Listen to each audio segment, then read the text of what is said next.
Now this is already pretty good. I mean, if you want to improvise over this and just play around with it, it's already nice.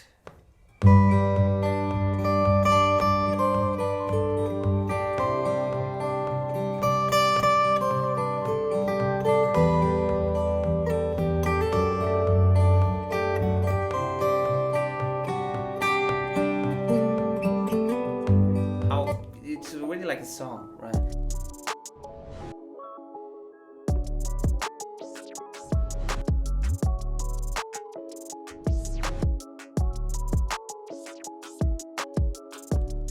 Guys, trust me, there is nothing more threatening than an empty project. You know, when you have zero ideas and you don't know where to start, then the only thing that you can do is actually just get started.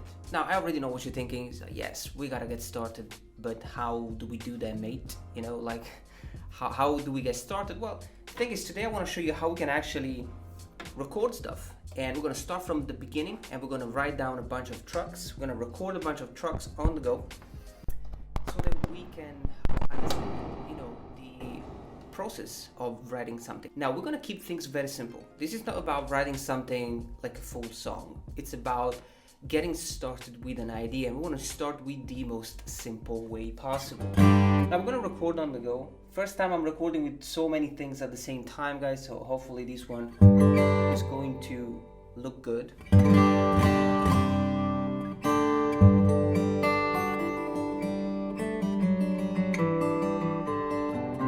First chord I played G major, so maybe let's just do something simple in a key of G major. The most simple thing.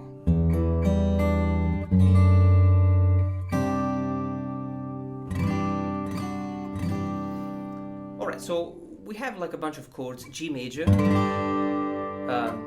C, add 9, E minor, 7, and then we can do D with the F sharp on the bass, and back to the C add 9. Very simple. Now let's just record right away. Let's just decide.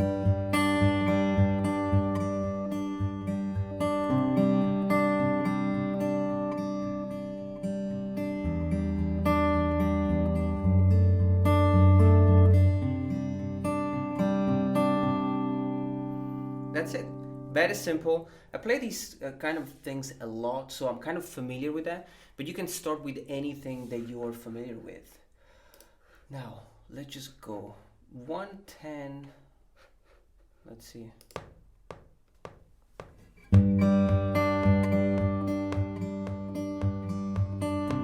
Yeah, that's pretty cool. I'll just go with it.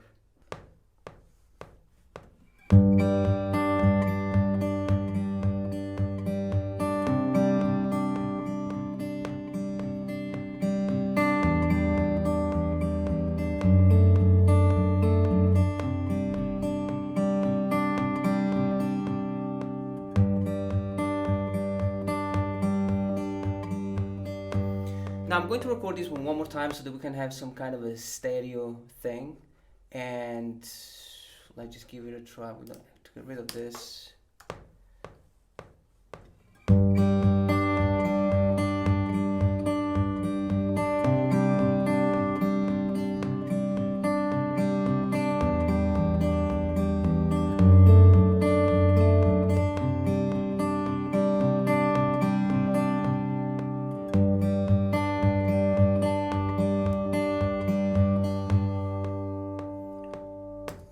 That was cool, and we can go left and right, so it's nice. Of course, we can, you know, add more effects later if we want, or we can use some EQ to make it sound better, but we don't care right now. Now we have already the chords, right? So one thing that we can do, one thing that I like to do a lot is to add something very simple, maybe on a different position. And one thing that you can do, which always works, is to just play the triads on a different position. So we have G major, C major, E minor, D, and C. That's the easiest thing. Now we need a little bit of delay, that's for sure, just to sustain the chord a little bit. But I think I'm just gonna keep it, I don't want to play the whole thing, I just don't like it. So maybe we can just do 2 strings. Let's just try real quick.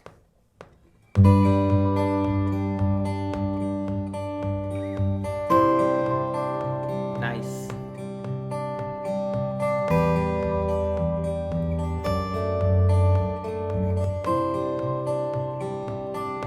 This is really cute. Let's record it.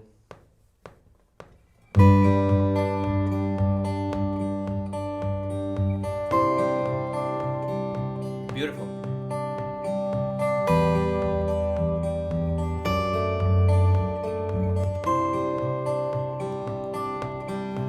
Nice. That's it. We already have 3 guitars. Just save this one.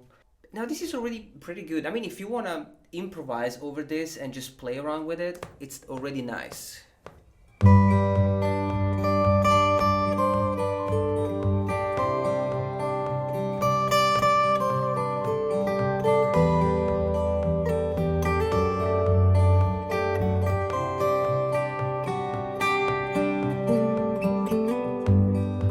It's already like a song, right? Now, one thing that you can also think when you're putting something together like this is, you know, the space that you have available. So right now we have everything starts on the click, right? So maybe we can add something between.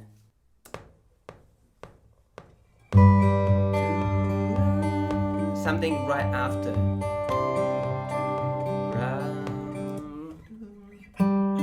Yeah, that's the typical 2 notes. So nice.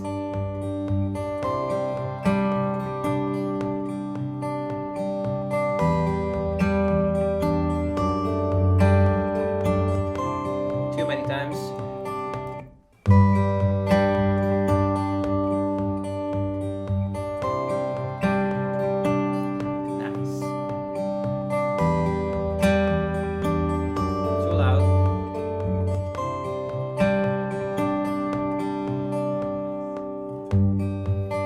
So we have it. I think one of this was recorded a little bit too loud, but we can put it down. Like, not everything has to be super loud. You can actually hear my voice super loud. Oh yeah. Now we can obviously double this, maybe 1 octave higher. That would be cute.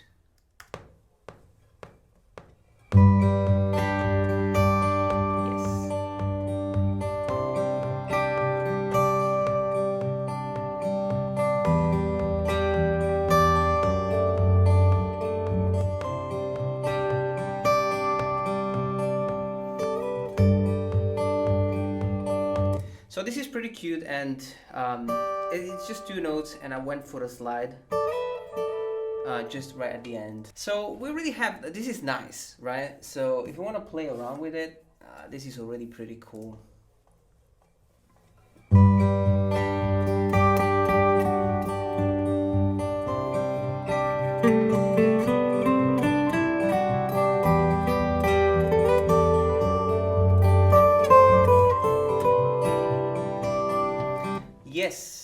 Yes, I really like it. What do you think? Let me know. This is already good, okay? We don't necessarily have to keep adding and adding, but if I think about it, we could add something right after that.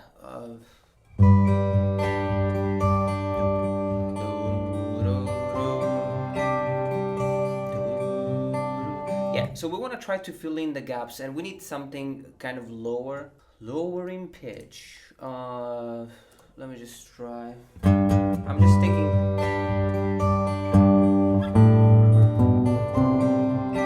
Oh, the octaves. Easy.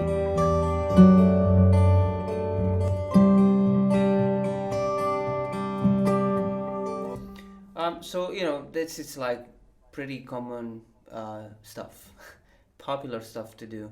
So we're basically walking to the tonic of each chord. Of course, this one could be done with the bass or with different instruments. We're doing it with the guitar just because it's easier. 3, 4.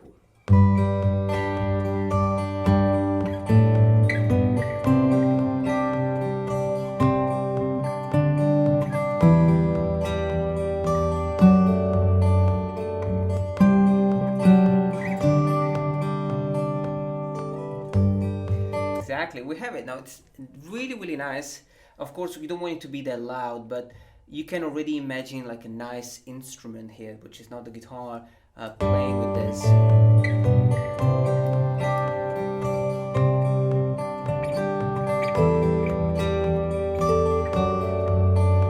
I'm just thinking maybe we can actually harmonize this. Maybe it's too much though.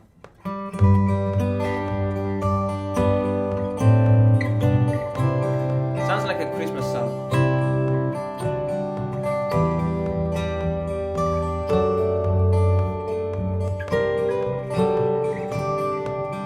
Yeah, we can do that. It sounds like a Christmas song. Let's just go for it though.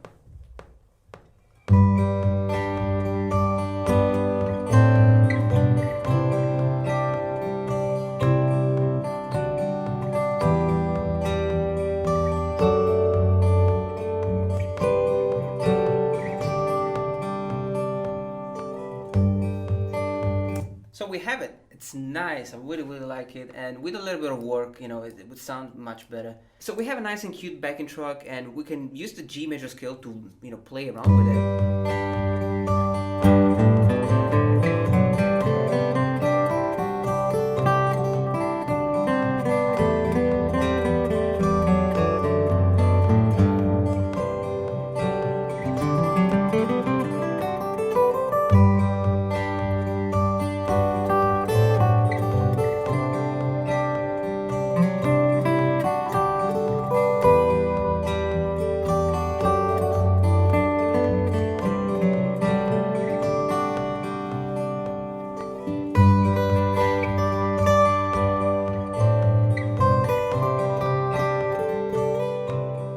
Now we can also add a percussion.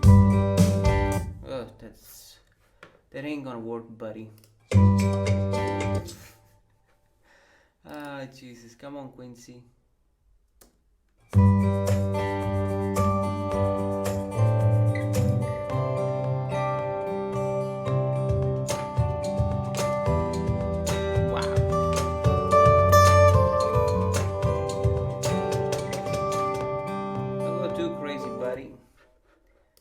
Yeah, so, you know, you see the point. We don't necessarily have to go through this, but it's cute.